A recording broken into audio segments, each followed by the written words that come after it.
ওদের দুজনকে নিয়ে আজকে বের হয়েছিলাম একটু ঘুরতে। ঘোরাফেরা শেষ করে যখন বাসায় যাই, দেখেন যাদের এই ধরনের বাচ্চা আছে তারাই বলতে পারবে কেমন লাগে। তো যাই হোক, আমার কিন্তু ভালোই লাগে। আপনাদের কেমন লাগে আমি জানি না। বাচ্চাদের আদো কথা, তাদের মানে দুষ্টুমি, আর গ্রামের মেঠো পথ।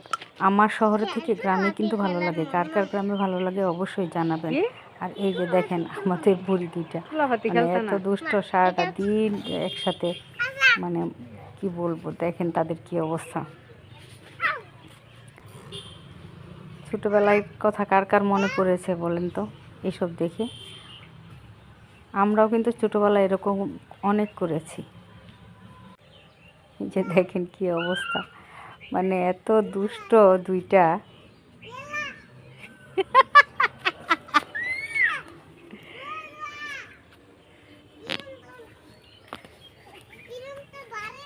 ওদের দুষ্টামিগুলো দেখে, ওদের কথাগুলো শুনে অনেক ভালো লাগছিল। তো রাস্তায় খেলা যায় না, এগুলো বাড়িতে খেলা যায়। ওদের তো মানে এক একটা প্রশ্ন।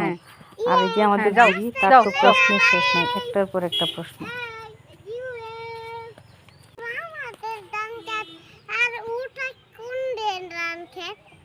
ওটা আমাদের ধান ক্ষেত।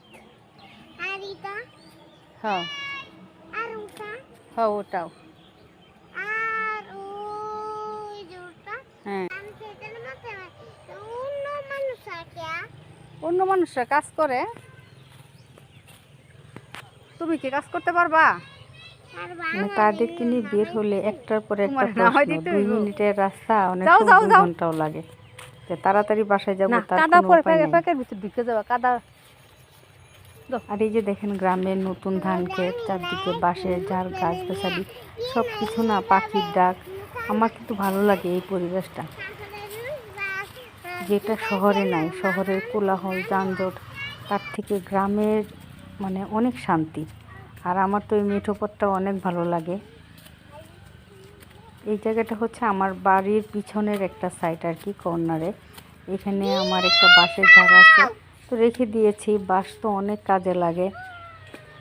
আর গ্রামের বাড়ি যেহেতু, মাচা তৈরি করা, তারপরে গাছের খুঁটি দেওয়া, বিভিন্ন কাজে লাগে। বাঁশঝাড়টা রেখে দিয়েছি। আমার সামনে আরো অনেক বাঁশঝাড় ছিল। যারা আমার আগের ভিডিওগুলো দেখেছেন তারা জানেন ওই সাইডে অনেক বড় বড় বাঁশের ঝাড় ছিল। এগুলো সব উঠায় ফেলছি। এখন এই ঝাড়টাই আছে। দেখি কেমন দেখা যায় তোমার আম্মু। এই যে আমরা চলে আসলাম বাসায় মজা করতে করতে। ওদের সুন্দর দেখা যায়। ও হচ্ছে আমার ছোট ভাইয়ের মেয়ে। আর এই যে আমাদের বুড়ি, পাকা বুড়ি একটা।